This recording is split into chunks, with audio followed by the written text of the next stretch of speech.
And here we are again, Jeep, Dodge, Ram, Chrysler just can't sell their cars. You walk down the car lots and they're loaded. They're overflowing. You look left, you see trucks. You look right, you see SUVs. And you look all over, there's trucks, SUVs, cars they just can't sell. From Jeeps, obviously the 4xE's not selling. Rubicon and what they're saying there. And this base Rubicon here starts at $59,000. Rams, there's way too many on the car lots. And we have to start talking about rot lot. That's a clear issue. Now, not only on top of that, not only are they not selling their vehicles, they're having to take more aggressive measures. The kind of measures that a lot of us fear. It's the L word. Yes, for layoffs. That's right, they're laying off hundreds of people from their factories and they're having to halt production because they're not selling enough vehicles. Stellantis is actually going to some of the vendors saying you've got to push harder, and the vendors are saying, hey, not so fast.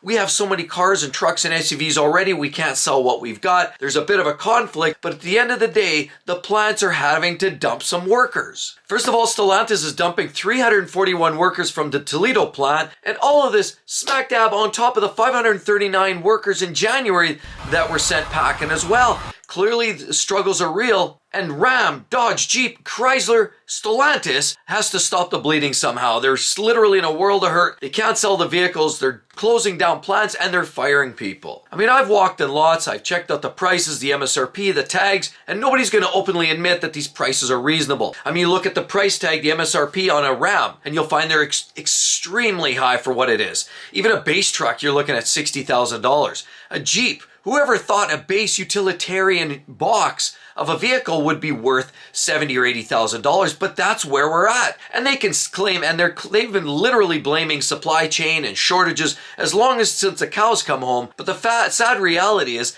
that's not it. That's a thing in the past. We got to move on, folks. And clearly Dodge Ram, they're trying to pump themselves up as a premium brand and trying to escalate and get people all excited and agitated. First of all, there's some big mistakes other than the big price tags that they're slapping on their vehicles. I mean, vehicles, for example, like the Jeeps, shouldn't be half of what they're charging. The infamous Hemi is being punted for a twin-turbo inline 6-cylinder engine for a lot of their upcoming vehicles. We've also seen a whole host of issues, catastrophic failures on some of their diesel trucks, and Ram just can't shake the reputation of poor quality and durability. And we've also seen in late February where Jeep's committed to major price slashes on the Jeep products. Obviously they're not selling. The car lots are full of Jeeps, all sorts of Grand Cherokees, Wranglers, all kinds of Compass, and all of the other low quality vehicles like the Renegades, for example. And they're doing this to try to counter high inflation rates, high interest rates for lending, and of course a lot of people aren't buying now, as well as the stiff competition that they're seeing from across the street from some of the other vendors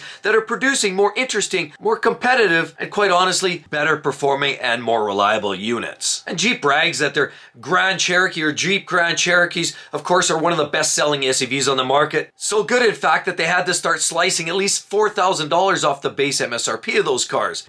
Whoa, $141,000 out the door.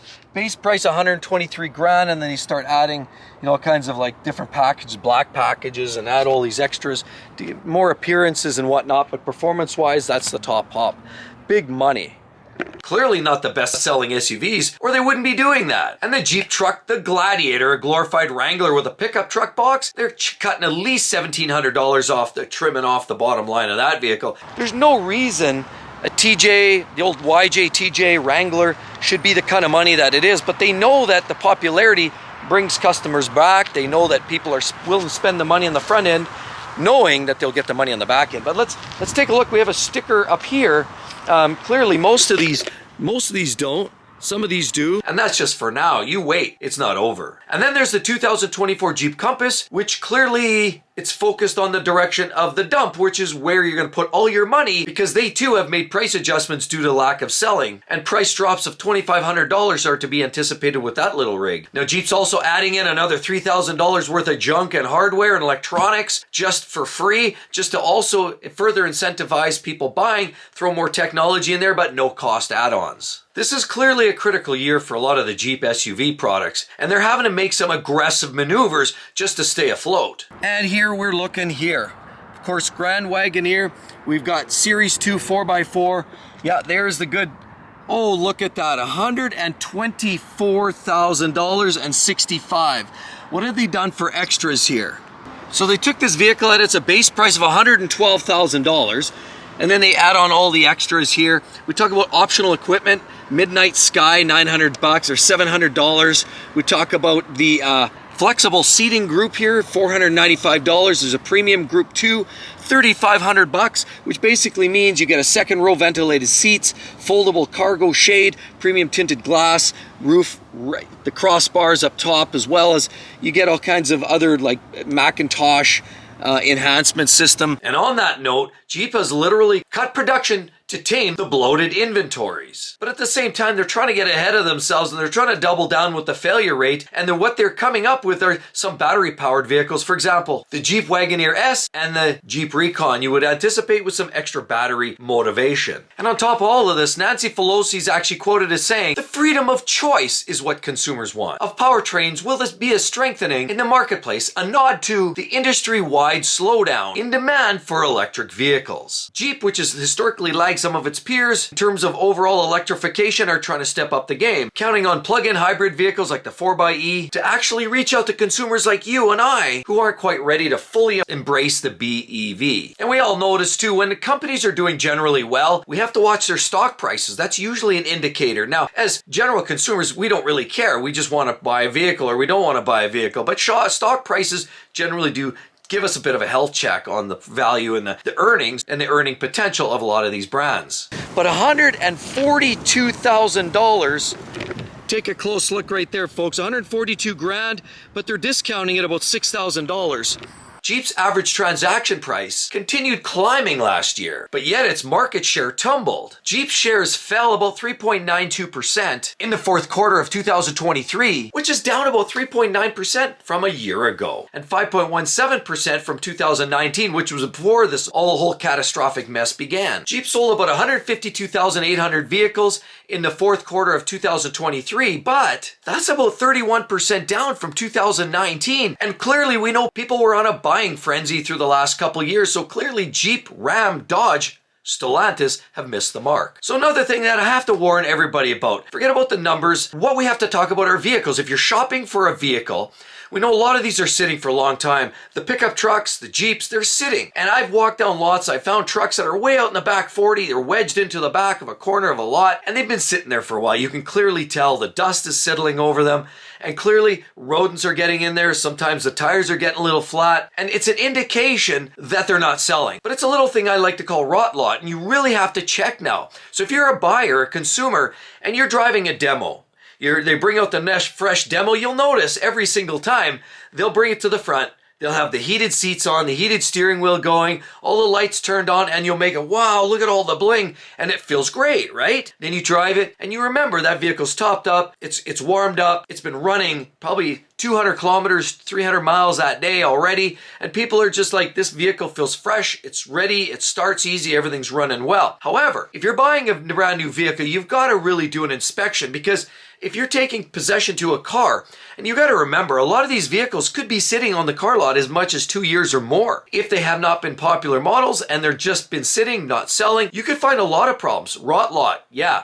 I mean, they're not generally going to rust out. It's not literally rot, but I mean, we can call that. There's issues. You better check things, for example, like in the door jamb, it tells you the date of production. For example, if you're buying a 2024 model year, it was probably produced somewhere in the second or third quarter of 2023, which is just the year before. So usually that's where it's at. By the time it gets transported, hits the lot, sits there for a short while, poof, then that's usually where that sits. However, what we're starting to find are vehicles that were maybe 2 or 3 years old already. They were produced a few years ago. That's actually sitting quite a while. Remember, other things start to fail too. We have to think about batteries. Remember, most batteries, they have a fixed shelf life and they only last 4 or 5 years on average with the latest technology. Back in the day, you could get 7, 8 years out of a factory battery, but those days are gone. That ship has sailed. So if you're buying a truck or a car or an SUV with all this heavy duty technology that's going to draw on the system, but that battery's already 3 years or more older, you may only have a couple years left. And a lot of them are AGM, glass mat batteries. They might be $500 or $600 a battery.